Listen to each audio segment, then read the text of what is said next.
And welcome, Hoosier fans, to the inaugural edition of Banner Monday, where each week this season we are going to provide you with our unique brand of insight and commentary on your Indiana Hoosiers, as well as Big Ten basketball at large, plus other fun segments that we've been wanting to do but just haven't had time for with only one weekly show.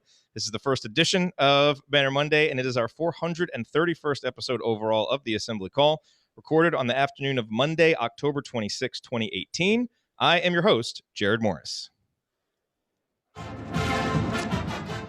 And let's begin this edition of Banner Monday how we begin every edition of the Assembly Call, and that is with our Hoosier Proud Banner Moment.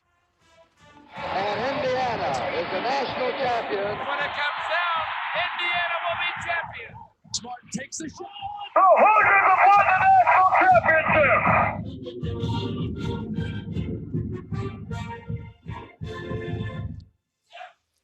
Today's Banner Moment occurred over the weekend when the initial KenPom projections for the 2018-19 season were released. Indiana will begin the season ranked number 28 in KenPom, the same spot they occupy in the preseason AP poll as well.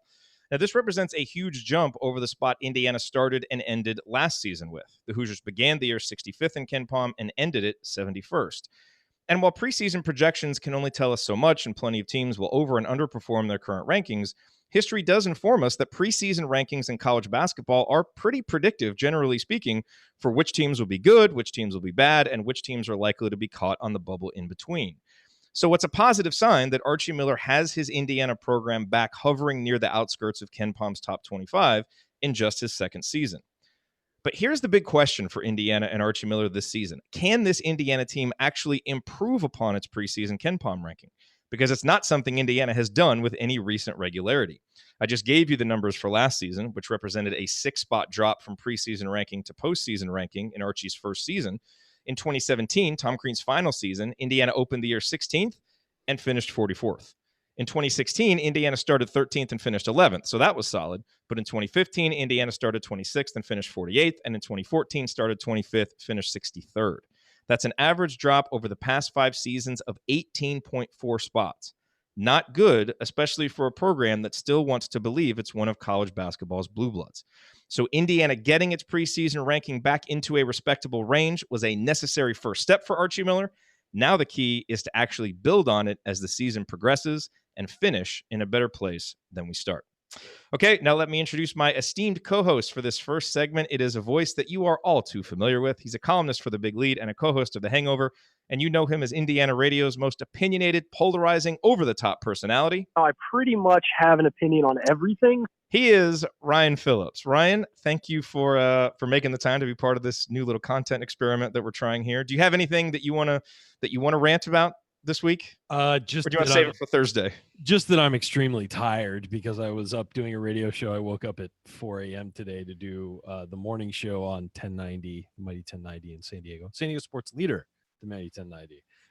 So I'm extremely tired right now. But other than that, I'm doing great. I saw the poll came out. I guess my only rant is I wish Indiana would have been in the top 25, but 28th is fine. I'm happy with upsetting people. So here's what's on tap for this first edition of Banner Monday. We're going to do a listener mailbag coming up right now. We're hoping to do a Big Ten Roundup with Mike DeCourcy. We'll see. We got some tech things we have to figure out there, but that is going to be a weekly segment here on Banner Monday, whether it happens today or we start it next week.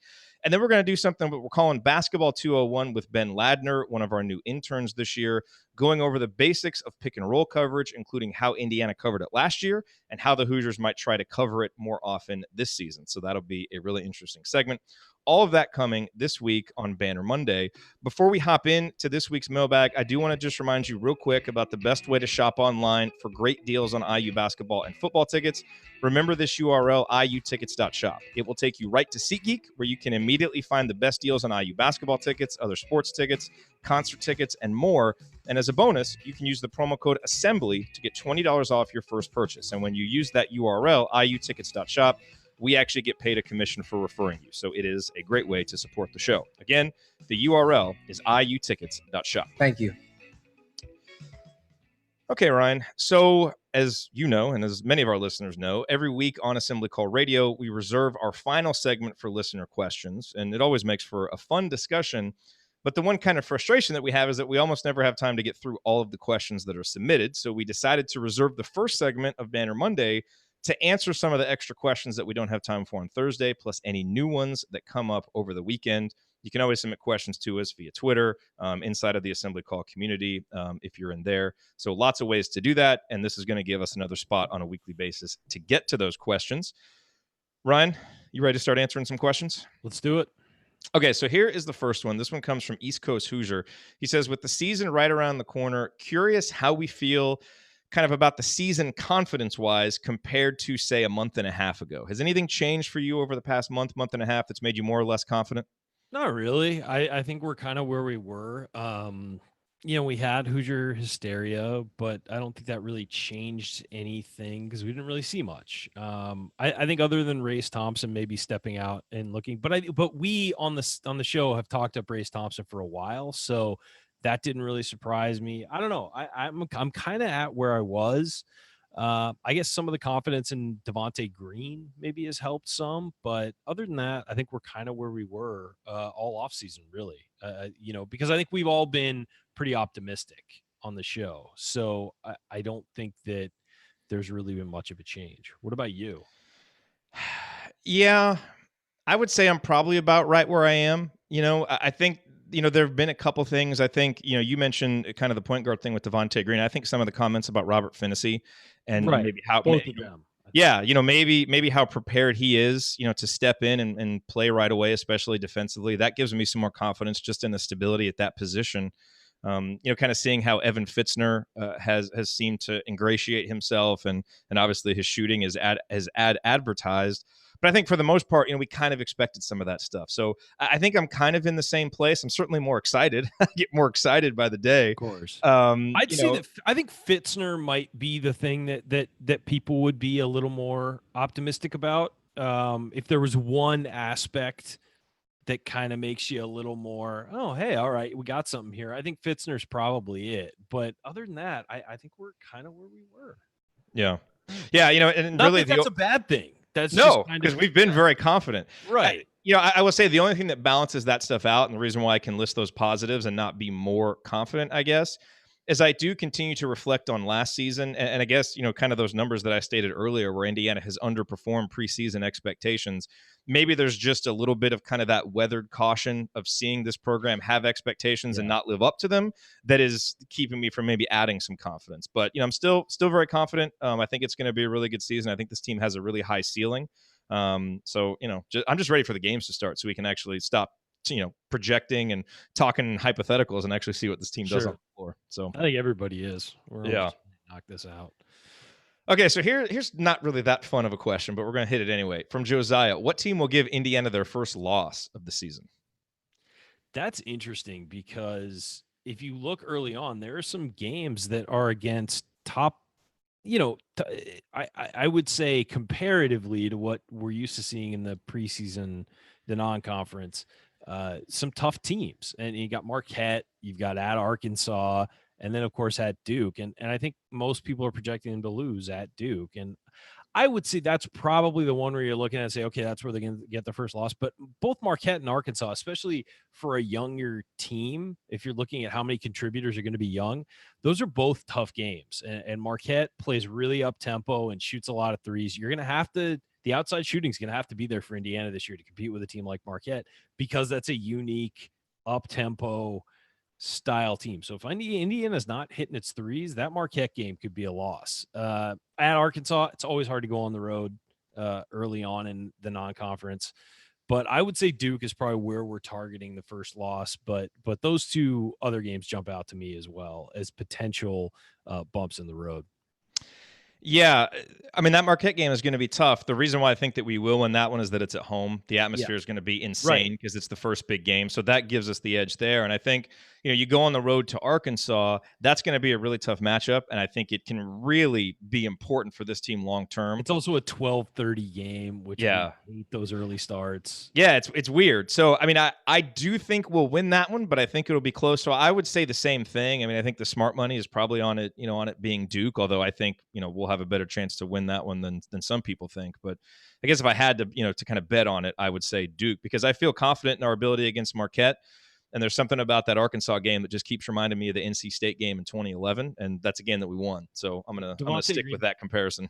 Devontae Green's gonna have a really tough matchup in that Marquette game against Marcus Howard, shutting him down. A really good shooter, just an incredible shooter. I watched him last year in Maui, and those guys, they can really fill it up. So again, just gonna be all about shutting that down. And then the thing about Arkansas is they play that unique up tempo system where they're gonna press you all game and try and run you out the building. And so it's two very strange styles to go up against early. It's one of those things where when you face a team like that several times a year, you can kind of figure it out and play against it. You're used to preparing for it. When it's non-conference and you've never seen it before, it's kind of tough. And so both of those games, it's really hard for me to say either one, but I will say Duke, but both of those other games could be, tough ones. And look, if they lose against Marquette or Arkansas, I don't think anybody would be flipping out. I think that it's like, okay, we're still trying to figure this out, trying to get it together, trying to figure everything out. But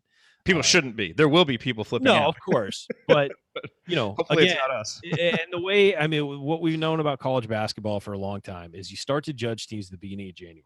That's where you start to figure out, what you've got, who you are, and you start to sort of put it together, sort of about the beginning of January. So this is what you want is for IU to have its bad losses out of the way, or just not bad losses, but have the games where they don't play well out of the way by beginning of January. Yeah. You know who doesn't think it's going to be Duke handing us our first loss? We're beating Duke. Coach. He's already on record with his prediction. Yeah, I like it. Good luck with that, Coach. I like the confidence. Okay. If it were at home, I might be with him, but on the road, that's going to be a tough one. It is going to be tough. No question it's going to be tough. But we are going to have the best player on the floor in Juwan Morgan. So I know all the freshmen are great. Juwan's still going to be the best college basketball player this year. All right. This question comes from Phil. Jerod, we all know Calbert is your favorite Hoosier. Since he played, who has been your favorite? He says, I was a big Charlie Miller fan, though he never maybe reached his potential for whatever reason. I know the answer to this. Who do you think it is? Victor Oladipo. Oh, it's absolutely Victor. I mean, Victor's my second favorite Hoosier ever. Just that 3-year ride that we went on with him, it wasn't just everything that we were able to experience as a team, the win over Kentucky, being number one, all of that. It was how rewarding it was to watch him go from such a raw but talented guy as a freshman to seeing what he became as a junior and knowing how much of that was just based on hard work and his tenacity to get better. And so I think, that and just how much he seemed to love and appreciate being a Hoosier and the fact that he reciprocated so much of the love that Hoosier fans gave him and he continues to do now, that he's a Pacer. So, I mean, you add all that up and he's, for a lot of people, he is, one of, if not their favorite Hoosier. And for He's me, mine. Yeah. That's my answer. Yeah, again, I mean, I think it's a lot of people's answer, and it's warranted. For everything he did on the court, off the court, he's just a great representative of IU basketball, and gave us so many memories. And that's exactly what Calbert was too. It's a damn shame neither one of those guys won a championship because they were definitely both champions. So. Yeah, definitely. Okay, the next question is from JD. What IU player have we not been talking about enough since last season? Maybe a bad show to bring this question up on because we've talked a lot about everybody. Yeah. Doing a show every week. But if there's anybody that we haven't talked about enough, how Ryan, about we say people who aren't people nationally aren't talking about? Okay, We'll go there. People nationally. Geez, I don't know. I would say Devontae Green. I think that people forget the good that Devontae Green did last year. He had some really good games, and we're getting excited about Justin Smith's growth. We're excited, and that's what I would say about it is that we're hearing about who's going to be the third man, and everybody seems to assume Justin Smith will be that guy. Could be Devontae Green. I'm not saying it will be, but it could be if he evens out some of his performances. Remember, at Ohio State, he dropped 20. Against Minnesota, he had 19. Against Iowa, he had 18. I mean, this is a guy who can score in the Big Ten, and he's shown that he can score in the Big Ten. The question is just sort of smoothing out the edges on the game and refocusing and making it so he's more consistent. I'd rather have him scoring 10 points a game than scoring 20 and then 0. I'd rather have that consistency than having the high ceiling games. And I think that's the guy that people are missing out on, because if he can straighten that out and if he can become consistent, I think he's the guy that people are overlooking. Yeah, I would say, I mean, if we're taking this kind of from a national perspective, then Justin Smith is the guy that I would say. And, it's one of those things like inside of kind of Indiana basketball circles, we've talked a ton about how he's such a A likely lot of breakout people are really candidate. expecting a lot. Yeah. Yeah, but I understand why maybe on a national scale people aren't talking about him quite so much because he had a couple big moments as a freshman, but his numbers weren't overwhelming. He didn't come in with the huge high school pedigree, so not a lot of people know the stats of like how he finished the last 10 games and his numbers and all the stuff that we know. But I think he is going to be the guy that in hindsight people are gonna like national people will have missed on. Like, say, how did we not see this coming? Yeah, exactly. Because I think he really is poised to have a big season. Now, when you have Romeo, you have Juwan, they're going to take up a lot of offensive opportunities. So it'll be interesting to see how many points Justin can score. But I think he really showed a high basketball IQ at times last year. His defense really improved as the season went on. And I think what we will see more from him, certainly if these practice videos that we've seen are any indication, and what we saw last year is just a lot of highlight plays. And so I think that will help him kind of grow his stature nationally. And if he can get better at converting some of the non-highlight ones, just the tough physical plays down low, as Archie talked about, he can be a guy who gets you 10, 12 points a game because he's going to have those opportunities. He just needs to finish them a little better than he did last year. I would mention Zach McRoberts as well. I think we talked about the shooting woes of Zach McRoberts a lot last year. And it wasn't that he didn't shoot it well. It's just that he didn't shoot it. I mean, he shot 39% from three. The problem was he didn't shoot enough. And if he can really lock in and be willing to pull the trigger this year and have the confidence, I mean, he could be a really nice piece for this team. And I think people, because there's so much talent on this team, are overlooking him. And that might be a mistake in the end. Yep. All right, let's hit a couple more here real quick. This is from Swish. Rob Finney, Jerome Hunter, and Jake Forrester all have tremendous capability defensively, providing they adapt well into the pack line defensive schemes. Do you see all three finding a consistent spot in the rotation? I think I think Rob Finney is clearly going to be in the rotation. Like that's, I think we all understand that. And I think we all expect Jerome to be at some point. The question is, how much is it early? I think we've made the comparison with Justin Smith, how the track of his freshman season could go a little bit like Justin. He'll get opportunities early when he's really kind of playing well, locked in the flow of the game. He'll probably get more minutes in that game, but there may be some games early he doesn't play as much in, but we expect his role to really grow because he's just such a talented player. And then Jake is going to be an interesting one because he's going to have some opportunities, I think, early, especially if Duran can't play. And then it's just, how much does his energy translate into production?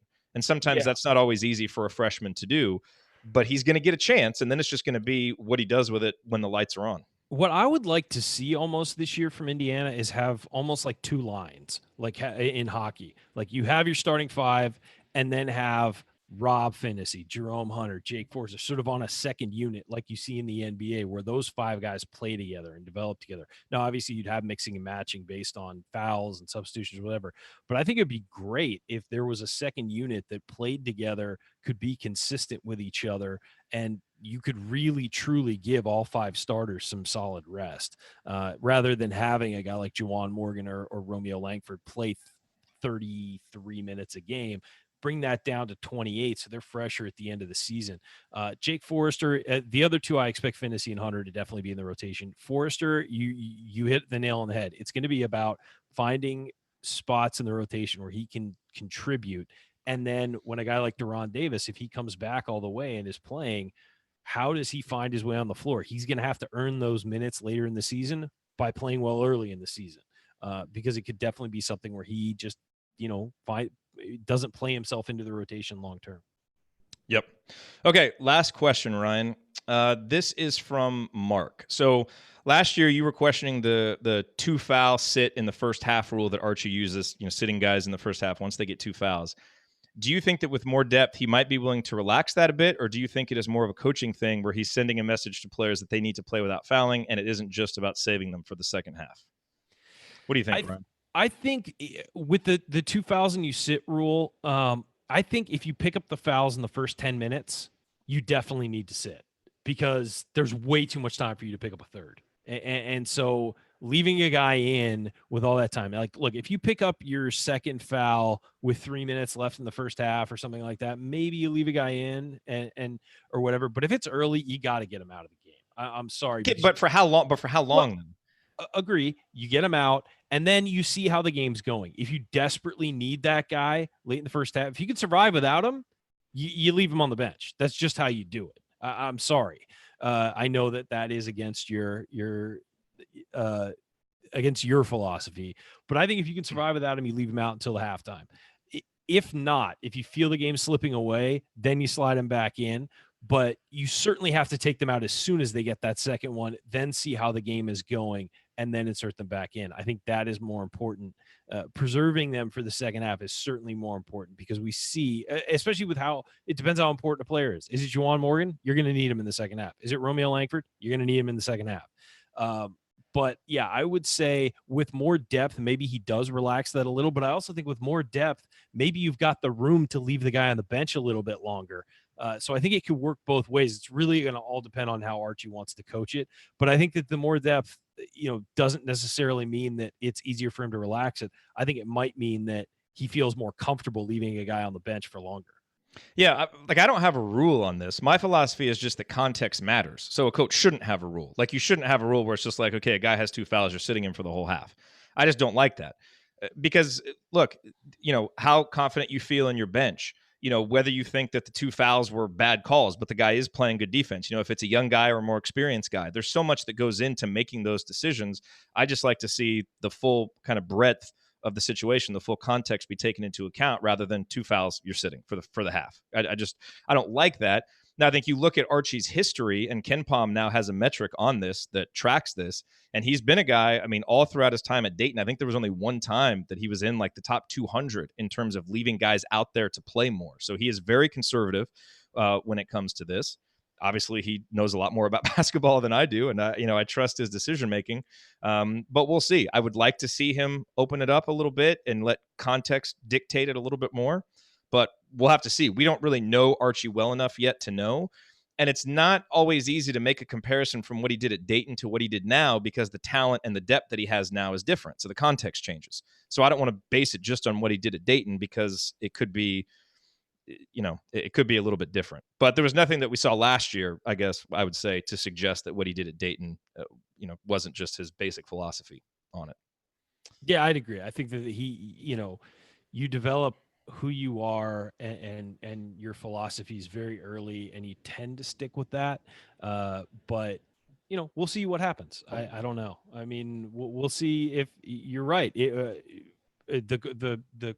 guy asking the question, sorry, I forgot who it was, is right. I think it's really going to be different this year for him because of the depth, and he's never had that before. How does it work for him, and how does he deploy that much talent when he's never had that before? And I'm sure he's learning as he goes with these guys, just like every coach beginning of the season learning what he has in his players. I think he's learning sort of as the season goes. You're going to see him try and figure out how to distribute these minutes, particularly in the non-conference. It's going to be testing the waters here because, again, I know that we want to win every game, but really this is about getting the team ready for March, getting the team ready for April, hopefully, and really positioning them to make a run late in the Big Ten and to be in the top tier of the Big Ten, to be in a good position for the tournament, and to go and make a run then. So really the whole season, you want to win a lot. You want to be ranked number 1, of course, but the whole season is really a proving ground to win the Big Ten and to be in a good position when it comes to tournament time. So we'll see him, I think, experiment some. Well, and hopefully where some of that improvement happens early in January, because that start of the Big Ten schedule is pretty rocky. So of course, yeah. Better get going there. Yeah. Any final thoughts, Ryan, before we close up this segment? Hopefully I get some sleep tonight because I'll be waking up tomorrow. If you guys are listening, tune in to 10:90 a.m. The Ben and Wood show in the morning. I'll be doing that all week. It starts 6 o'clock Pacific, 9 a.m. Eastern. You can stream it online, or if you're in the market in San Diego, hi, by the way. And there are a few. We do have some San Diego folks. It's funny because when we do the Hangover show, our podcast downloads, there's a bunch in like Indiana and Ohio and like the surrounding areas. I'm like, oh, it's Assembly Call people tuning in. So yeah, I will be doing that all week from Eastern time. It's 9 to 1. So tune in. There's a streaming link. It's on my Twitter, and I'm sure Jerod will retweet it as well. And the one loyal download from Italy that always comes through from Italy. Parents are back on Friday. Very cool. Very cool. All righty. Coming up on the assembly call, we are going to be joined by a special guest. It is Mike DeCourcy from BTN and the Sporting News for the first installment of our Big Ten Roundup.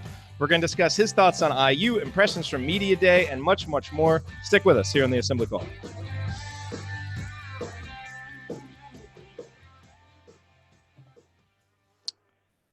All righty. Nice job, Ryan. All right. And okay, so you're going to hop off. So let me bring Mike on here. Mike, I'm going to promote you to panelist. You popping off, Ryan? Yeah, I'm out of here. Thanks, guys. Okay. See you, man. buddy. Later. All right. So let's bring. Oh, Mike? Jerod. Yes. Sorry. I'm out Thursday. You're out Thursday? Okay. Yeah. Because of the morning show, I got to finish my work at like 7 and go to bed at 8. So I've got to, instead of taking the break to do all my work after the show, I've got to do it all before. So I'm out. Perfect. Okay. We got you. Cool. Later. We got you. Thanks, Ryan. All right. So let me unmute you, Mike. Okay. I keep trying to brighten myself up here, but I'm struggling. Well, it's, in your defense, this was kind of sprung on you late. So I appreciate you. No, it's okay. I just, I don't, for whatever reason, I'm in the dark here. Maybe if I move closer to my camera, I'll get a little bright. There we go. That's better. That looks good. That's about as good as I can, about as bright as I can make. So we are, just the way this works, so we broadcast this live, and then I'm also recording for the podcast. So we do have some people watching live. Okay. And then we'll be recording on the podcast. I always like to say that so people don't get lulled into a false sense of security, like no one's watching. But we are live, but then I'll start recording, and we'll kind of go through the questions. Yeah, thanks for doing this. I'm really looking forward to it. I'm excited about it. I appreciate it. Yeah, absolutely. Okay. So are you ready to roll here? Audio sounds good. Okay. Everything is good. Okay. So I'll hit record and we'll get right into this segment here. Okay.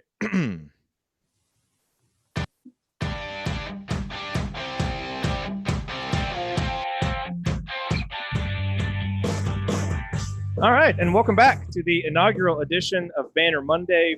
One of the things that we wanted to use this new weekly show to do is to bring in some outside expert opinions who can provide some insight, not just on IU, but the Big Ten Conference at large. And there is no one better to provide insight on Big Ten basketball than Mike DeCourcy, who covers Big Ten hoops for BTN, in addition to his columns for the Sporting News. So it is my pleasure to welcome Mike DeCourcy to the show in what will be a weekly segment here on Banner Monday. Mike, welcome to the Assembly Call.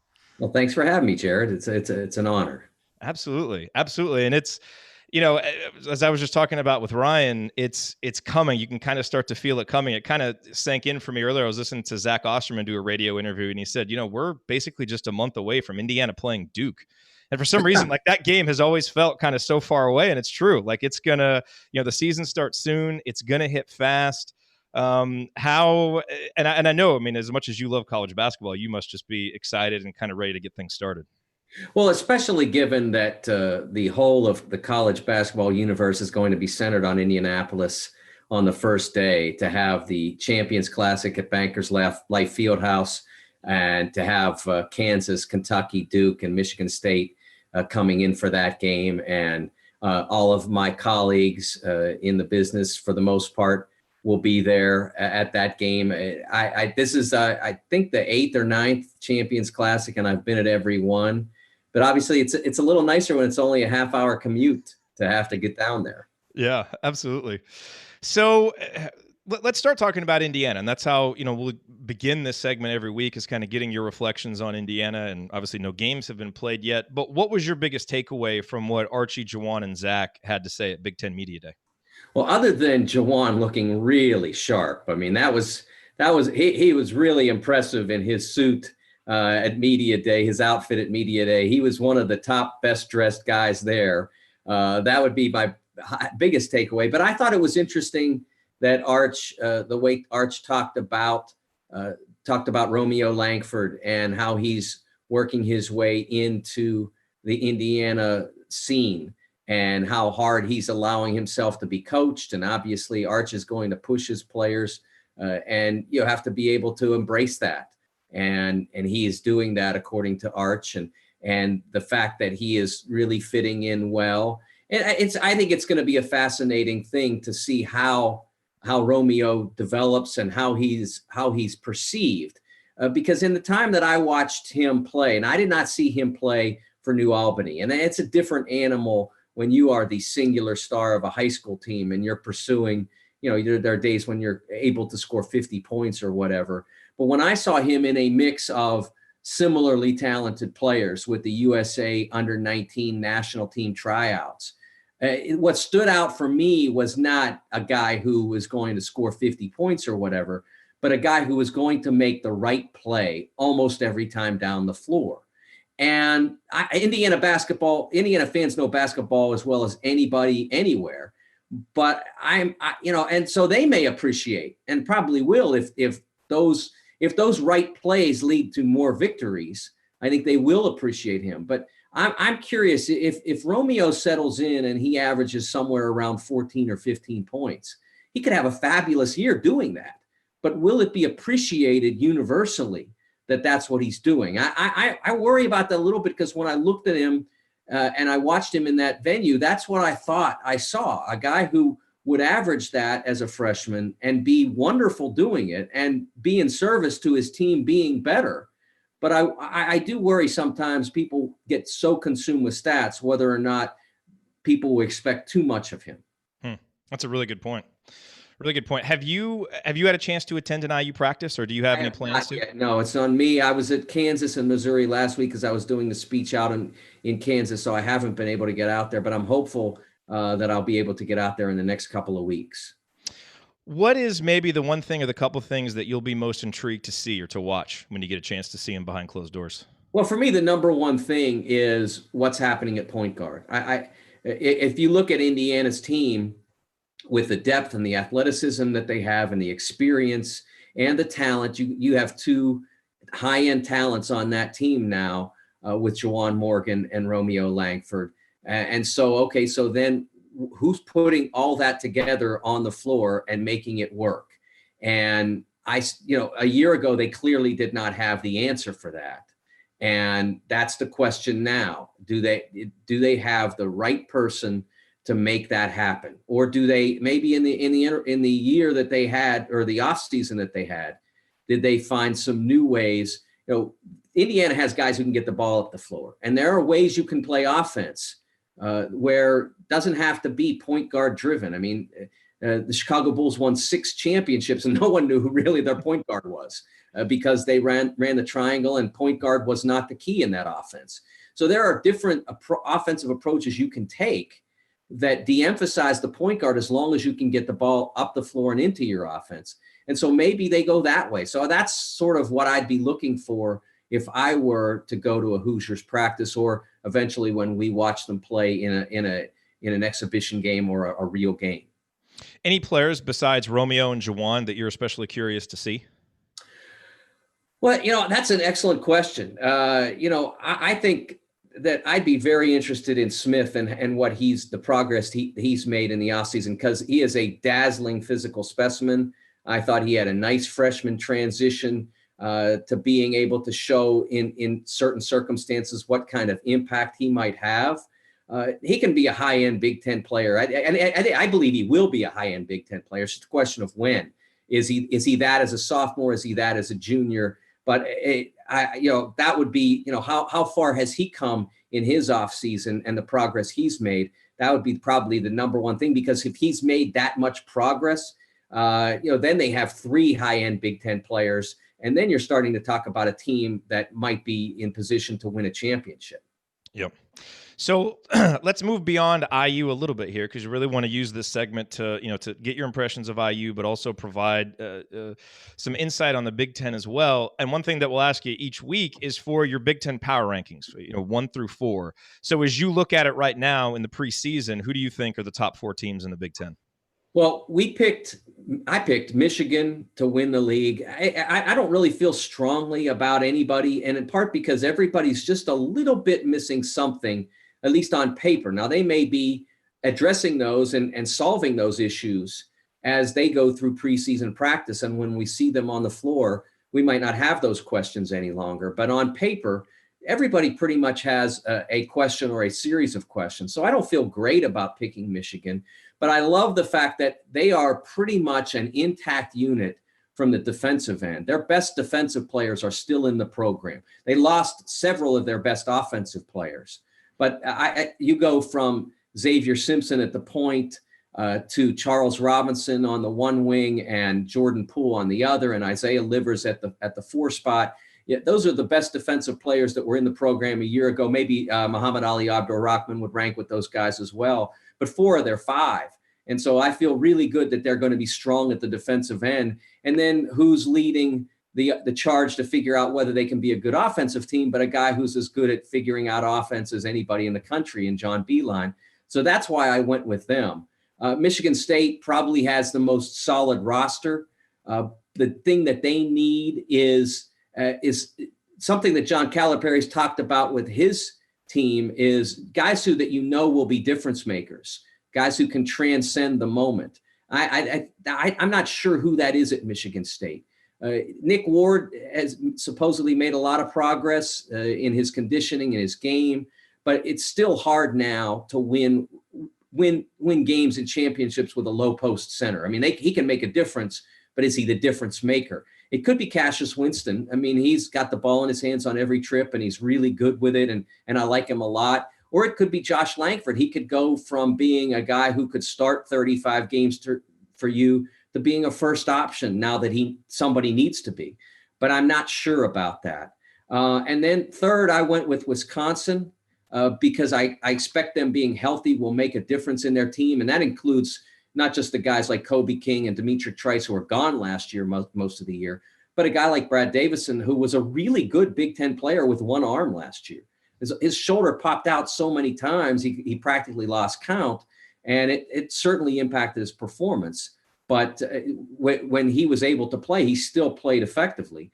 And then fourth, I went with Nebraska, another team that has a lot of guys back from a year ago. What Nebraska doesn't have, and I think this is fascinating to watch, is they don't have the tradition of winning year after year. I mean, now they're expected to win. When they came back after the 2014 season and were expected to be good, a lot of guys from that group back, didn't keep everybody, but they had a lot back, and they went right into the tank because the pressure and expectations and whatever got to them. Well, now they bring back even more from this team than they did from the 2014 team a year later. And so now people are looking at them and saying, okay, you should be good. And that responsibility changes how teams perform sometimes. Mike, I'm very disappointed in your top 4, but I do appreciate that you don't pander to the audience. They would have been the 5th, but I want to see, and I won't be at all shocked. I mean, I wouldn't be at all shocked if they won it, because I gave you the reasons before. Mm-hmm. But safety wise, I figured that they probably had more things to solve than some of the others did. One thing that we've seen, especially recently in the Big Ten, is a surprise team or two in the conference. If I told you right now that at the end of the season, one of these teams would finish in the top 4 in the conference, who would you project it to be? Minnesota, Iowa, or Penn State? Because they all have things to like, but they also have, maybe bigger holes even than those teams that we just talked about at the top. If one of those did it, I would say probably Minnesota, because they're only 2 years removed from winning 24 games, getting a number 5 seed. And a lot of the guys that will presumably be healthy this year were missing in action a year ago. Curry was missing, and that was a huge loss for them.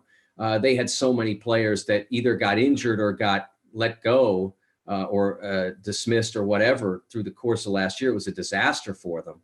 And they need to be whole. And then they need Isaiah Washington to be an effective guard for them, whether it's as a playmaking point guard or whether it's as just a guy that's out there and can advance the ball, but they run their offense elsewhere. They need him to be a good player, but they would surprise me less. But as you said, Iowa, I mean, if all of a sudden Iowa took some pride in their defense, and that's where it starts with Iowa, it begins with pride. There are other elements to why they weren't good defensively a year ago, but I didn't see any pride in their defense at all. And so that would be a big step for them. I mean, they last year had the number 19 offense and number 242 defense in America. And so even if you improve to 80th, which still isn't good, but if you improve to 80th, you should be able to be a factor in the league. Yeah. Well, Indiana fans have some experience with teams that had that profile. It's it can make for a very frustrating season to watch. That's for sure. You told us some of the things that you learned about IU at Big Ten Media. What are some of the most notable things that you learned about some of the other Big Ten teams at Media Day? Well, What stuck out? I think the biggest takeaway I had from Media Day was off the court. John Beilein standing up and saying, after he was asked some questions about a former Michigan football player who runs an AAU program, Ty Streets, and whether or not there would be any problematic issues relative to compliance. And he stood up and said firmly, we are not breaking rules here. We don't have any issues. I have no concerns in that area. I have never seen a coach be that emphatic about it, because usually the coach is like, look, I know I'm not doing anything, and I'm pretty sure my assistants aren't doing anything, but I don't know that nobody is doing anything. And so I'm just going to stay quiet and hope nobody checks. He stood up and said no. And I thought that in the middle of the New York trial of the former Adidas executives and the former agency representative, for him to stand up and do that in the middle of that trial, I thought was a really good statement for college basketball, because Michigan's coming off a year in which they finished as the Big Ten tournament champion and runner-up nationally. They've had 7 number 1 picks in this decade. So they're doing, they're getting good players, they're making good players, and they're winning games. And he says they're not breaking rules. I thought that was really positive for college basketball. On the floor, the thing that I thought was kind of interesting, I had a nice talk with Tim Miles about their team. And we talked about their point guard, Glenn Watson, who a year ago, he was coming off of 2 years in which he was basically carrying the whole load. He was the best player they had, and they didn't have a lot else going on. And so whatever Glenn did was fine with Tim Miles. And a year ago, this past season, then they brought some really good players in. James Palmer transferred in, Isaac Copeland transferred in, and now they've got a real team. Isaiah Roby develops into a player after a freshman year where he didn't play much. And now they've got a real team, and he's supposed to be running the show, but he can't quite break the habit of being the show. And that was that had an impact on their ability to develop a cohesive in-game operation. And I knew that was a problem for him, but it was interesting to hear Tim articulate that, and then talk about how he thinks Glenn's really made a lot of progress in that area. And I think that it really, if indeed Glenn Watson is a true point guard this year who can still make things happen at the end of a shot clock or in transition or when he's wide open, but really pay attention to trying to get Isaiah Roby better shots and James Palmer and Isaac Copeland, et cetera, then Nebraska becomes even more of a threat in the league. You mentioned the trial and just, kind of some of the controversy swirling around college basketball again, heading into a season or into the season. What do you think, if anything, will actually be the outcome of everything that's kind of being uncovered, down the line, and how long might that take for anything to happen to some of these schools? It's going to take a while because the NCAA, and I talked to some people today who aren't convinced that the NCAA needs to stand down. But the NCAA has agreed from all indications to stand down while all these trials play out and not investigate whether or not rules that they have were violated.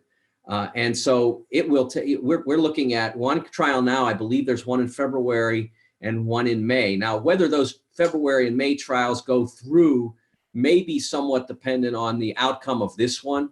I'm not positive of that, but it may be that if the defense arguments in these cases, if the prosecution argument in these cases doesn't stand, then there might be some elements of the later cases that they might feel they don't have a lot to go with. But we'll see that but once we get through the April trial or the May trial, which probably we would not have done until early summer next year, then the NCAA can open the book. And these investigations usually take at least a year, at least the process does, between the investigation and the presentation of a notice of allegations, and then a committee hearing for the infractions committee, and then a verdict that comes usually 3 months after that. I mean, this is all so far down the line. And I think that it's going to be very interesting to see what the NCAA can prosecute. Because they have a lot that's on audio tape or videotape, whether they can get access to that. They certainly have the documents, the charging documents that were presented. They have the trial transcripts. They'll have that. And the NCAA, I was not a big fan, as people who follow me know, of the work that the Rice Commission did for the NCAA. I thought they really did a lousy job in helping the game of basketball. But they did help the enforcement division in getting the rule forward and passed that says that now all those things I mentioned, trial transcripts, legal documents, et cetera, they can now be used in an NCAA investigation. Whereas before, the way the process worked was anything that came out in any of those venues, the NCAA investigators would then have to go basically relitigate all of it. And sometimes they would get non-cooperation from particular witnesses, and then it would really make it difficult to prosecute their cases. Do you think, and I think the answer is yes, based on some tweets that I've seen from you, like we've seen a lot of comments that the coaches have made, that Bill Self is alleged to have made, and other assistant coaches. I mean, and I think these are statements that they've made, but do you think it's important for observers who are watching this to resist the urge to jump to the conclusion that everybody's guilty? Because I've listened to some coaches talk about this and said, look, sometimes you say something to keep a conversation going or to stay in the conversation, but it might not necessarily be an indication of what you're going to do. And that was kind of eye-opening for me, because I saw some of the stuff and was like, oh, they said this. Well, clearly stuff is going on. But I've kind of tried to restrain myself from jumping to that conclusion quite so much. Do you think that's something that we should all be doing as we watch this? Yeah, absolutely. And some of it also is the implication. For instance, some of the texts that Bill Self sent that were entered into the court record. Will you help us? And on the other hand, you have a former Adidas operative saying that he had given money to particular athletes or in most cases, guardians or parents. And so people are construing that Self's invitation for help automatically means invitation for illicit help. And that's not necessarily true. I mean, there are lots of ways in which an AAU program can help a major college program without breaking any NCAA rules. And so I think you shouldn't automatically conclude that because there's alleged illicit activity and because you have coaches like Self saying, we could use some help or something along those lines. That doesn't necessarily mean illicit help. I don't think it's fair to jump to that conclusion. I would never jump to that conclusion without some evidence on the record. I know some people are comfortable with that, but I've always called it I call it raised eyebrow journalism. Oh, look, we got something here. And hey, your eyebrows are supposed to go up, but then you're supposed to do some work. You're not supposed to automatically jump to a conclusion. And it's easy to have hot takes now with Twitter and with podcasts, and it's easy to hop on and say something, but it is important to kind of take a step back and actually think, like a journalist should in that case. So I think that's important. Absolutely. Okay, last question for you, Mike, and we'll bring this back to the Big Ten here. Who's the player in the conference flying under the radar right now that you think is really going to surprise some people this season? Well, I usually take credit for finding players. The first time I saw Josh Reeves play for Penn State, I knew he was a baller. And Jordan Murphy at Minnesota, I was on his train very early in my work at BTN. But I'm going to give full credit to Stephen Bardo, who came back from watching Nebraska, calling one of their games and saying, Isaiah Roby is the real deal. And even now, Isaiah only finished his sophomore year averaging 8.9 points, but he is a really gifted player. He has a full game. He can block shots. He's a tremendous passer. I think Nebraska will be better if he becomes more of an offensive factor, gets his scoring average up into the low teens at least. I think at that, because I think he can do he can do some things that even some of the better players on his team, Palmer and Copeland, very, very good players. But I think Roby can do things that they can't do. So I think if they emphasize him more, they become even a better team. And so that's the guy that, I think he will be an NBA player. And I think that if you have one of those on your team, you should use him as often as you can. Absolutely. Follow him on Twitter at TSN Mike. Watch him covering college basketball on BTN this season. Mike DeCourcy, thank you so much for joining us, and we look forward to doing this with you every week. Me too, Jerod, very much. All righty, coming up on Banner Monday, it is time for the first edition of Basketball 201 with Ben Ladner. We're going to discuss the basics of pick and roll defense and then dive into how Indiana tried to cover it last season and how we might see them try to cover it more this season. Stick with us here on the Assembly Call.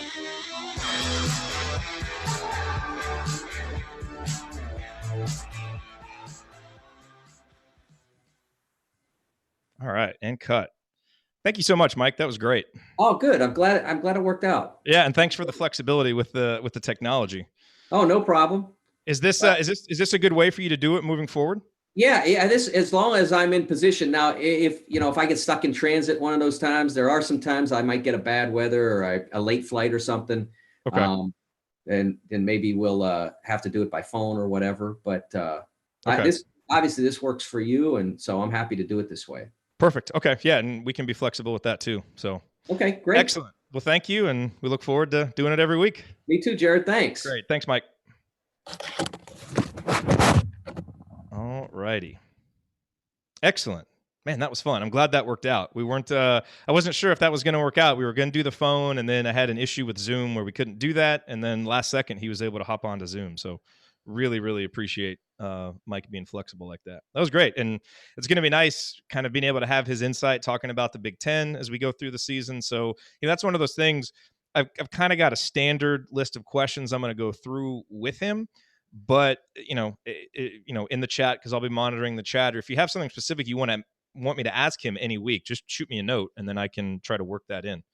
All right. So we have something really fun planned for this segment. I'm hoping it works.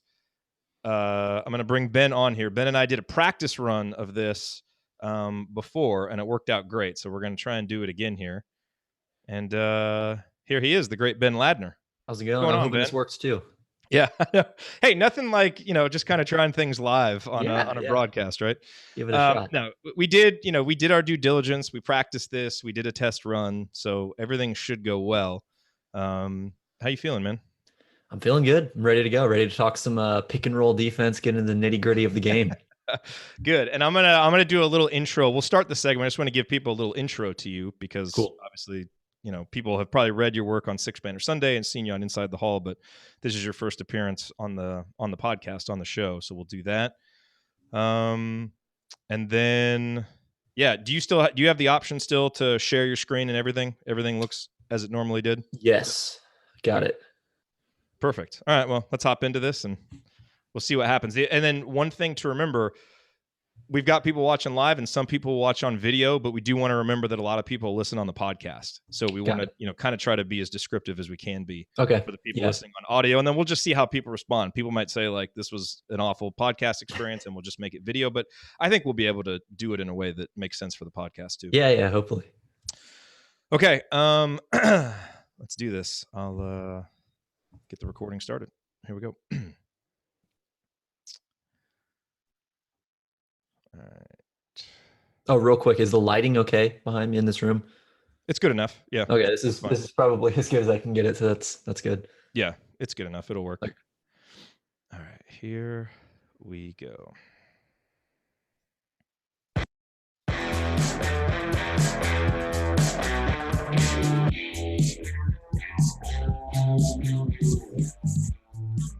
All righty, and welcome back to the inaugural edition of Banner Monday, our new weekly show here at the Assembly Call. And I'm really excited about the segment that we have planned for you next.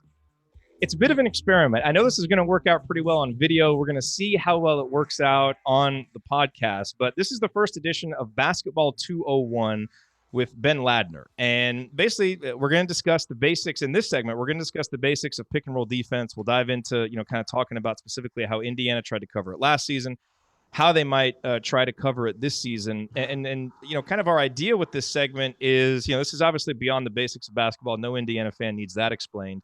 But we want to try to provide a little bit more insight about some of the strategic concepts that Indiana is using. This will be very helpful for me because I think it's something that, can kind of help you watch the game more intelligently, see what's going on a little bit clearer. And I think Ben Ladner is going to do a great job with this. He is our new intern this season on the Assembly Call and Inside the Hall. You may have read some of his work so far on Six Banner Sunday. He's doing that, kind of alternating with Seth Toe. He's had 2 seasons broadcasting basketball for WIUX, a year on the football and basketball beats with 24/7 Sports. And Ben, you write about hoops for various outlets, so you love the game. And I'm excited to do this segment with you. So thanks for carving out some time on a Monday for us. Absolutely. Thanks for having me. I'm happy to be here. It's I'm like you. I'm kind of, I don't know exactly how this is going to come through on the non-visual side, but we'll definitely give it a shot. Yeah, and I want to start this out. I actually want to read something from the introductory article that you wrote at Inside the Hall, because I think it's great, and I think it provides some insight into your mindset as a basketball fan that is just kind of good as to provide some context for the segment. So you wrote, basketball is at once glaringly simple and impossibly complex. The object is to throw a ball through a hoop, sure, but the strategy, decision-making, and physical ability required to accomplish that task can be overwhelmingly complicated. It is, among other things, an art form requiring varying degrees of skill, power, speed, and deception, and no 2 teams combine those elements exactly the same way. That's what makes the game fascinating and continually draws me closer to it. The who and what of basketball are plain for anyone to see. Understanding the how and why takes more digging and is ultimately the more worthwhile pursuit. And essentially, that's what we're going to try and do with this segment, is describe the how and why. So Yeah. I love that. I really thought that was a great passage. Thanks. Yeah, no, I think there are layers to watching the game, right? You can watch it and look at the score and did the ball go in? Did the ball not go in? Who shot it? Who has the most points? Whatever. But I think the more you watch it, the more you kind of get a sense of why things are happening. You start to look more at kind of the process of possessions and the sequence of actions leading up to the shot, and what did they get a shot the right way? Were they executing well? When you can kind of separate that from the actual result of things and look at the execution, the strategy, and just kind of the deeper elements of it, I think that's when you start to really get somewhere when you're as a basketball viewer. So, as we said, we're going to start out talking about the pick and roll and how to defend the pick and roll. And why, in your mind, is this such a great place to start and kind of such an essential thing for fans of basketball, especially IU basketball, to understand? Well, I think 2 reasons. Number one, the pick and roll is, I think, becoming increasingly popular. In the last few years in the NBA, they went through this kind of phase, maybe in the late 2000s, where it was a lot of ISO, maybe people trying some more motion-based stuff, a lot of post-ups as well. But now with, kind of the mathematical side of basketball becoming more prevalent, and the spacing that's come into the game, the idea of just spreading the floor, taking the most efficient shots you can, the pick and roll has become the most essential action in the entire game. And so NBA teams are running it basically across the league. That's trickling down into the college game as well. And it's, to me, the most essential action that a defense has to be able to stop. If you can't stop the pick and roll, you're probably not going to have a very effective defense. And number two, I thought this was the way Indiana defended the pick and roll last year was one of the biggest disagreements I had with their style. I thought they did a lot of things well on the defensive end, and a lot of things well on the offensive end. I think of everything that they did, the thing that confused me maybe the most was their pick and roll defense. And part of that was just, it was early in the year. They were learning a new system with a new coach, new personnel, all that kind of thing.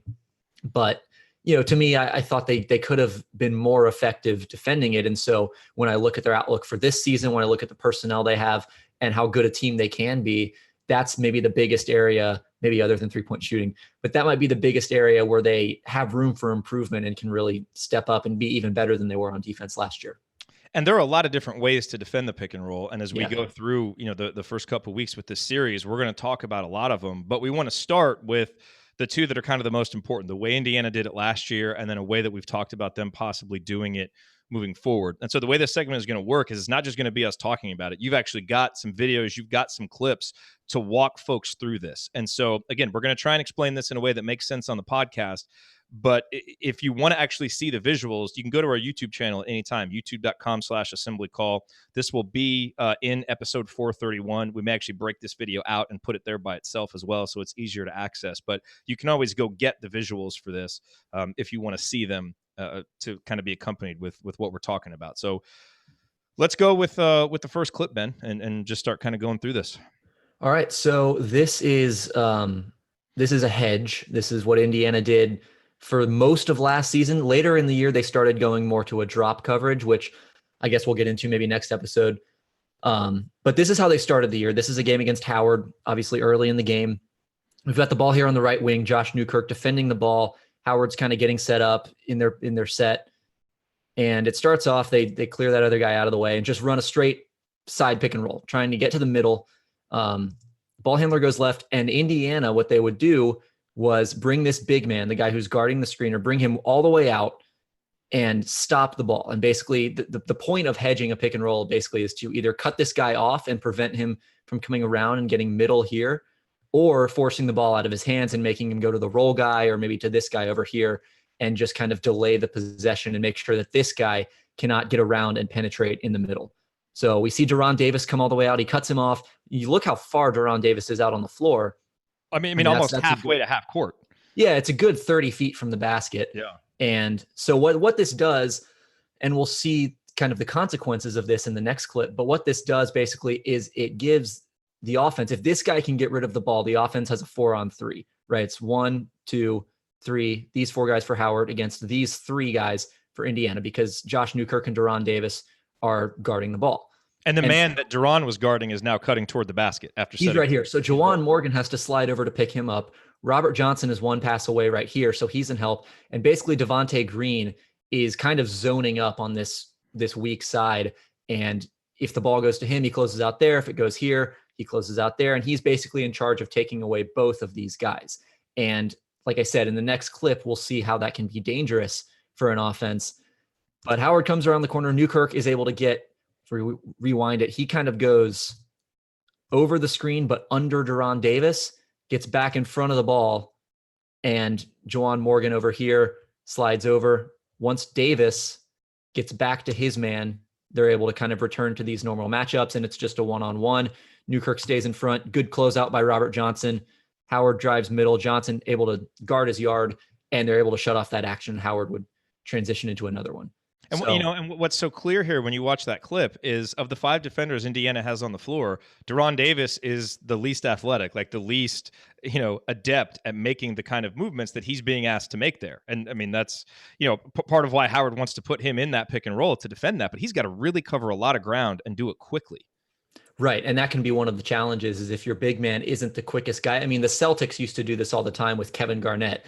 And that's because they had Kevin Garnett, one of the greatest defensive players of all time. And he was quick enough to get out there and scamper around. So, but if your big man isn't fast enough, or if he's not in great shape, I mean, that takes a lot of effort to, run up and down and get all the way out there on the floor. That can kind of take it out of you. So, it definitely requires the big men to be in good shape, for them to be active.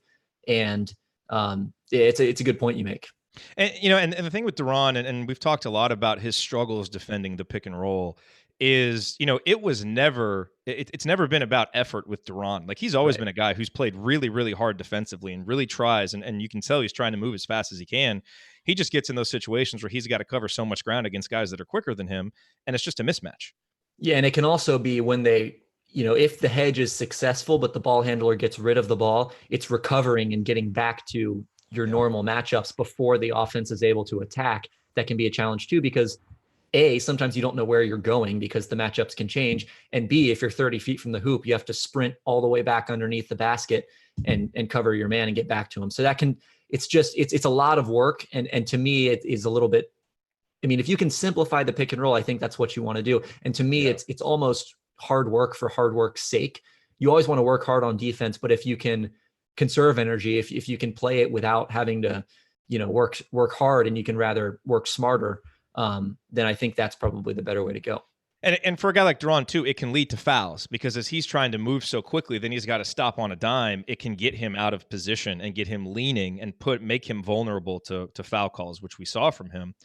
I think, it's very easy to talk about, okay, this is not good for all these reasons, but then you ask, okay, why did Indiana do this? Well, I guess the alternative would be you could just switch Jerod onto the guy dribbling the ball, but now Duran's guarding a point guard, and that's probably not going to work out so well either. So, yeah, and it also, if you have a dynamic ball handler, a guy who can shoot off the dribble, or a guy who's really quick and can turn the corner and get in the middle, it can be a good way of keeping the offense at bay and preventing them from getting the ball in the middle of the paint, which can be one of the most vulnerable areas of a defense. Yep.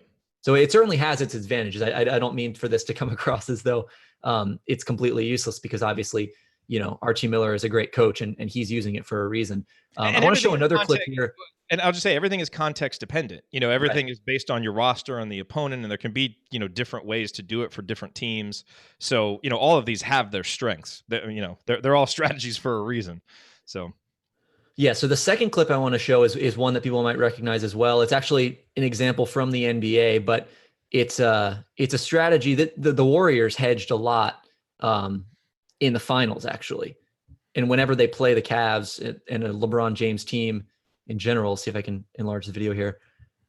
So basically what the Cavs like to do against the Warriors, and I guess now this will be the Lakers or the Rockets, whoever, is they like to get Steph Curry on the switch in the pick and roll, attack him one-on-one. And so in order to avoid those switches, what the Warriors would do, see, they're trying to get Steph involved in the action here. Iman Shumpert screens. Steph comes out. He tags LeBron while Andre Iguodala gets over the screen and back in front. And basically they're able to make LeBron turn his back to Steph's man. And so he's not able to make that pass as quickly. And Steph, using his speed, is able to close out and recover. And so that can be another way, again, matchup dependent kind of thing, where if you feel like this ball handler is really dangerous, we can't let him switch or we can't let him turn the corner. It can be an effective way to do that if you're willing to, concede the occasional open three. Yeah, and the key there is, Steph got out there just enough to stop LeBron's momentum. So LeBron wasn't able to turn the corner, and then he really had to hustle back. So the thing that stood out is how hard Steph Curry played in that sequence. I mean, exactly. that was hard. Yeah, and that's kind of what I was getting at earlier, is you really do have to work hard in this scheme. And again, you always want to work hard on defense, but if you can, this is a scheme that requires a lot of motion. It requires a lot of fast motion, and it requires the entire defense to be tied together because, like I said, when the big man hedges out, the offense gets that 4-on-3 advantage, and then the entire defense is in rotation.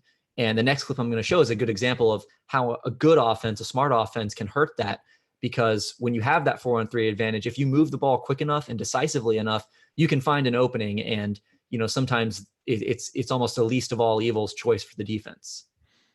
So the third clip here is back to Indiana, that memorable Indiana State game. I thought we were never mentioning this game again on the show. We didn't give you that memo yet, so this will pass. Yeah. So Indiana State obviously just rained threes on IU. I was actually broadcasting this game for WIUX, so remember it well. This is late in the first half, game's already out of hand, but this is kind of an example, and one that really was maybe the memory most burned into my brain from this game. It's pick and roll for Indiana State. They're going to swing it over.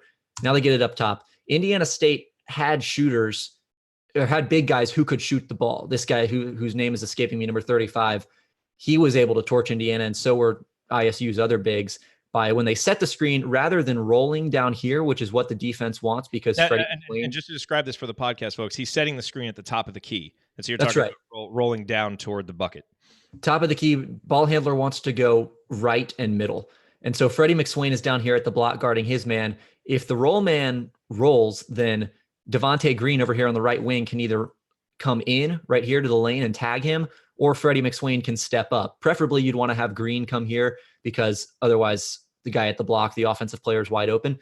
But when this guy's able to pop, then we'll see what happens. When he turns the corner and you hedge, you've got two on the ball here, and the pop man is wide open.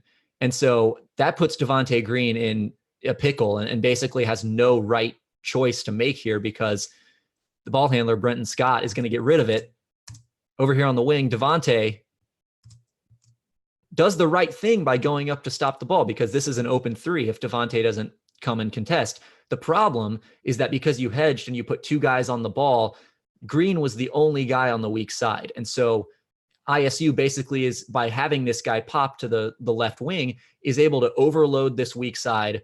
One pass, Green steps up, easy swing pass to the corner, wide open three. And the way Indiana State was shooting that night, they're not going to miss that shot. So and Freddie couldn't go out there because he's guarding the guy on the block. So if he leaves, it's a wide open 2-pointer. So that's right. You look at the way when Green steps up right there. For one, Freddie's getting sealed, and they have this post entry if they want it. But if he gets around here, that's exactly right. If Freddie comes around, then this is a wide open dunk, which is even worse than conceding a wide open three. So, to me, when they set this screen, if Juwan wants to show quickly, like right there, and first of all, Robert Johnson should be getting over this screen, not under it. If Juwan wants to show quickly and then bust his tail back to the ball, that's all right. I mean, ideally, he would just kind of drop underneath and stay attached to his man while Johnson gets over. But by coming, I mean, look how far out Juwan Morgan comes. He follows the ball basically all the way to the right wing. And then this guy is just wide open. Morgan's not going to get there quickly enough. And then Green has to kind of be in two places at once. Yeah, you know, and you look at this and you watch a play like that, and Devontae Green is probably going to be the guy that draws most of the fans' ire because they see him running at the three-point shooter. You know, Right. Coach Don Sony calls it fake hustle, you know, where you don't really do an approach step. You just kind of like run by the guy with your hand up. Yep. But when you actually watch that sequence go together, Devontae Green is busting his butt trying to do as much as he can to cover two shooters. And really the mistake was made by your experienced senior, who was an all Big Ten level defensive player, and Juwan Morgan, you know, just subtle mistakes. Like you said, Robert going under the screen, Juwan maybe getting out there a little bit too far. And now, you know, you put Devontae Green in a position where he just can't win. And if you have an offense with even just a modicum of smarts to make the extra pass, they're going to get a wide open shot, which they did.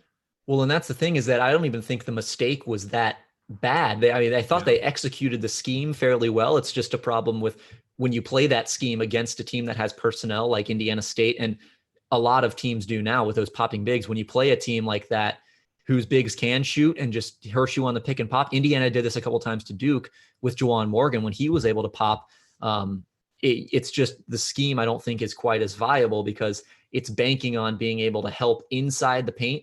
But when you just keep everything out, keep the floor spread, have enough shooting on the floor, then giving the offense a 4-on-3 voluntarily is bad news. And I have a piece coming out, I think on Assembly Call or Inside the Hall, I can't remember which one, that kind of details this in a little bit with a little bit more nuance and goes through all of the coverages kind of at once.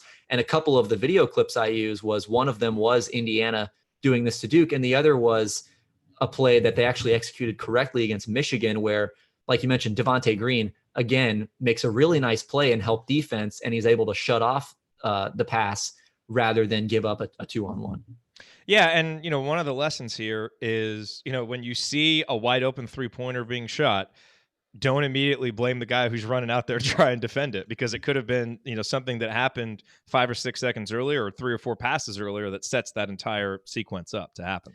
And if the one thing you could say, maybe if you want to put fault Green a little bit, is that, you know, if you want to play the percentages, a corner three is a better shot for the offense than a top of the key or above the break three. And especially when a big man's taking it as opposed to a guard. Yeah. Ideally, in a vacuum, you'd rather give up an above the break three to a big man than a corner three to a guard. So maybe you could argue that Green should have just stayed home in the corner on his man and concede that slightly lower percentage three, but really they're both open threes at the end of the day. And so you're going to have to give one up over the other. So really it's hard to fault Green too much for that. In other words, there's a lot to process. Yeah. In every you play. kind of have to play those percentages in real time. You know, if you're the guard, you have to think. I mean, it's tough to just on your toes think, okay, this guy makes this shot at 40% and this guy makes this shot at, 45%. Which do I give up? And when you've got a 2-on-1 like that and you have to make a decision, you're not always able to process that math and do that right there on the spot. What's interesting, did you see the piece on The Ringer about the Clippers, what is it called, like Sports Vision or something, this new way that they're giving fans to watch a game, where essentially you're going to have an opportunity to overlay, it almost looks like a video game. And I mean, they're going to be processing this stuff so fast with about a 10-15 second delay. You'll actually be able to overlay, Juwan Morgan gets it on the wing, an open three-pointer, what are the percentages that he makes it? And you'll actually see it as you're watching the game. Which is kind of crazy, but it would help out with determining that kind of stuff because you'd be able to see immediately, okay, does Devontae make the right choice based on what he should have learned in the scouting report? So anyway, that piece on The Ringer is good though. I'll link to it in the show notes. Yeah, for sure. I've got one other video. It's a different coverage. If we want to hold it for next week, then we can. If we want to go ahead and do it, then I've got it ready. Is this switching?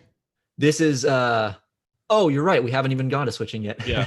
Let's do switching, and then because we don't want any of these segments to be too long, it's a lot to process. Let's hit switching because we promoted it, and then as we go, we may end up just want to do one coverage per week to really dive into it. But we talked about switching, so let's hit that too.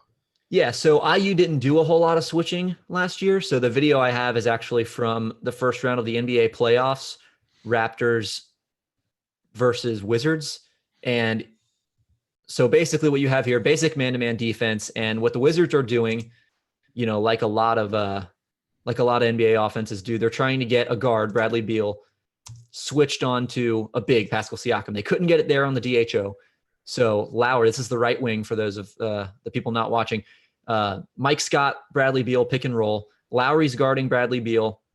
Scott comes up to set the screen, and Toronto switches it. Pascal Siakam steps out. Lowry takes Mike Scott here. And basically what the Wizards want is just to be able to ISO, because they're counting on their guy, Bradley Beal, a guard, being able to get past Pascal Siakam, a forward. Pro tip, not a great idea to attack Pascal Siakam in isolation. That guy is super quick and super long. Pro tip number 2, good luck trying to play offense against Toronto. Exactly.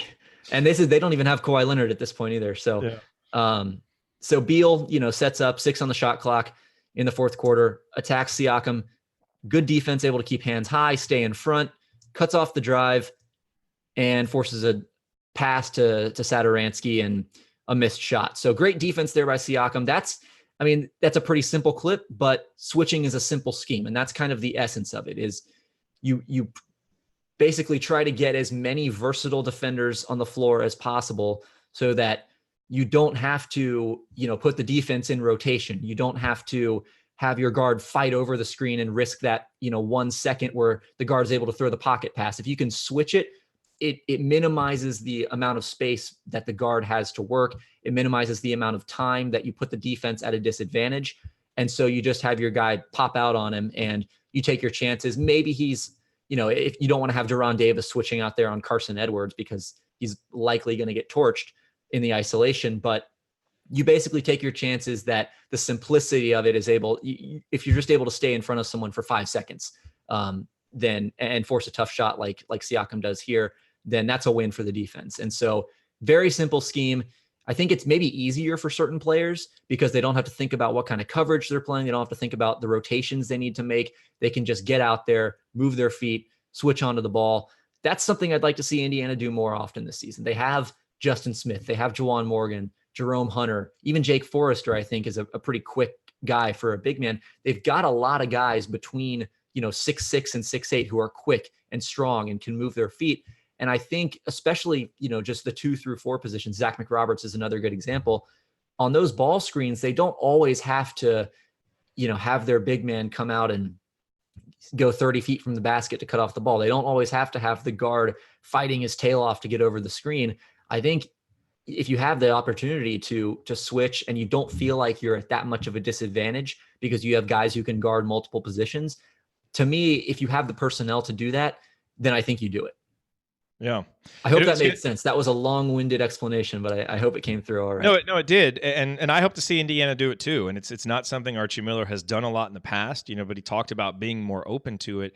Do a lot of teams who switch, do they have, because we talk about the ideal, right, is to have all these guys between 6'6" and 6'8", and you can switch every screen. Most teams who switch effectively, are they having most of their guys switch, but then they have certain rules? Like you said, you wouldn't want Deron switching onto Carson Edwards. So would it be something like, okay, we're going to switch most of these screens, but in these situations, X, Y, Z, we're going to play it this way?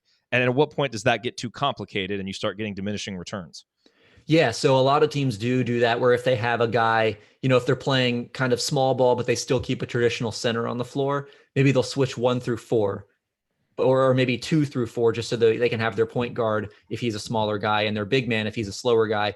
They can have them kind of stay on their normal matchups and prevent getting torched in isolations. So, but I think, that's a big reason why you're seeing such a premium placed on these 6'7" wings who can shoot and play defense, these 3-and-D guys. That's why the Rockets are so hungry for these guys, is because those are the types of players you need. I don't know that this style of just forcing the switch on every possession and attacking is going to stick in the long term in the NBA, but for now, that's kind of in vogue, and that's what the Warriors do. That's what the Cavs have done with LeBron. And so you need the personnel to combat that. That's not quite as prevalent in college. I don't think they focus as much on, attacking just specific matchups over and over and over again. But another thing that we saw in 2016 that it kind of came into prominence was the pre-switch, which is when the defense knows that the offense wants to get that guy switched out on him, they'll have the screener's man when the guy's coming up to set the screen, a quicker wing will switch onto that screener and they'll do a real quick switch so that the big man can avoid getting the screen. And there were certain plays sometimes, especially in 2017, where you saw defenses would keep pre-switching and the offense would just keep calling more and more ball screens until they finally got the guy they wanted. Just like an endless loop with constant shot clock violations. Exactly. It's crazy. Well, but that's the thing. If you're able to prolong that just enough and they don't get the switch until 5 on the shot clock, then the defense has basically done its job. You're forcing the guy into a pretty tough shot there. So yeah, to answer your questions, there are certainly strategies to avoid having your slowest guys or your shortest guys or your weakest guys be put in isolations and just attacked. But for the most part, if you have the personnel to do it, I think most teams, they want to put as many guys on the floor as possible that are able to guard at least 2 or 3 positions, just so that they don't leave themselves vulnerable, to isolations and to pick and rolls and attacks. One thing you're also seeing more often is switching off the ball, where on the backside, if you feel like there's going to be a drive or you want a certain guy in a certain spot, or that screen's coming, maybe you'll switch in help position, you'll have 2 guys exchange. Or if there's an off-ball screen, you're trying to get a pin down for a shooter, instead of having someone, try to get skinny and fight over the screen, then you just have the screener's man pop out and take that guy coming off the screen, and you're able to switch that, like I said, for the same thing as ball screens, it just minimizes the amount of space that they have coming off that screen. Yeah. And so that's something that you're seeing more and more popular in the NBA, not quite as much in college. And last thing here, Kent just asked in our chat, is it personnel difference this year as opposed to last year that would allow IU to switch? And I think yes. I mean, I think so. Played a lot of last year with shorter guards like Josh Newkirk, like Johnson. You're going to have Romeo Langford now, who's going to have a lot more defensive versatility. You've got Zach McRoberts, who's a very versatile defender. Juwan Morgan, Justin Smith, as you said. And I think also, you have an opportunity, even with younger guys, I think, to maybe put a team out there with a higher collective basketball IQ too. Yeah. And like a guy like Freddie McSwain, I think, was a terrific, physical player and did a lot of things athletically, but just didn't have the basketball experience a lot of guys did to kind of have those instincts. And I think you'll have more guys, like some of the guys that you talked about, that'll just have maybe a little bit quicker instincts to make some of those decisions. And I think that's actually the thing about instincts and basketball IQ. I think that'll actually help them execute those more traditional schemes like hedging and dropping more effectively. Because like I touched on earlier, sometimes switching is just not only physically, but mentally the easier thing to do, because when the screen comes, you don't have to worry about, okay, where am I rotating? Where do I have to be? Who's guarding this guy? Where does this guy have to be? And how do I have to rotate? You don't have any of these questions. You can just say, okay, my guy screened. That means I'm guarding the ball now. And it's so for a guy like Freddie McSwain, who is super quick, super strong, can guard a ton of positions, that might have even been easier than trying to get out and hedge. He was a good hedger because he's so quick. But I think with that kind of mobility, and you don't have to put out any of those questions of rotations and having all 5 guys coordinate together. It's just the 2 guys guarding the ball screen, just switch spots, and that's the end of it. So it's a really simple scheme. And so I think it's never bad to have a higher basketball IQ, higher intelligence on the floor. So I think that'll help them in basically all coverages that they choose to go to.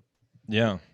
All right, man. Well, tons of positive comments about this in the YouTube chat. So the first segment went well. One thing I will say, just to let the podcast listeners know, one thing maybe we can do a little bit better at in the future, both of us, is as we're describing the plays for the people who can't watch visually, instead of saying here, we can be descriptive of what here is, since they're not going to see your arrow. But all in all, that was a lot of fun. I learned something, and I look forward to continuing this as we go through the season, breaking down different stuff. And if there's, listening, watching, if there are specific things you would like us to break down, let us know. We're going to do pick and rolls, so we'll go through that for a few episodes. But we want this to be responsive to things that you want to know. And hopefully as the season goes on, and you and I haven't talked about this a lot yet, Ben, but hopefully we can actually do kind of some film breakdown of some games, and pick out, similar to what Ryan Carrazza does at Inside the Hall, and does a great job of it, but even be able to expand on that even more. Because I think the more film type work we can do, it's just going to help, IU fans be smarter, more well-informed. And, that's what we're all here for. So great job with this. I really appreciate you putting it together. Absolutely. Thanks for having me. I'm happy to do it. Absolutely. Okay.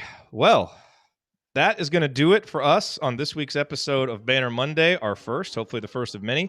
If you want to see us do the show live and be part of the live chat, join us at assemblycall.com on Monday afternoons for the live broadcast of our Banner Monday recording. And you can always subscribe to our podcast by searching for Assembly Call wherever you listen to podcasts. And don't forget to go to assemblycall.com or text IU to 66866 to join our free email newsletter, which will make you a smarter and more well-informed IU basketball fan. Thank you for listening. We will be back to talk IU hoops again with you on Thursday night. Until then, keep your elbows in and your eyes on the rim, and go Hoosiers. Thank everybody for coming out. All right, I got to get out of here, folks. Thank you. All right.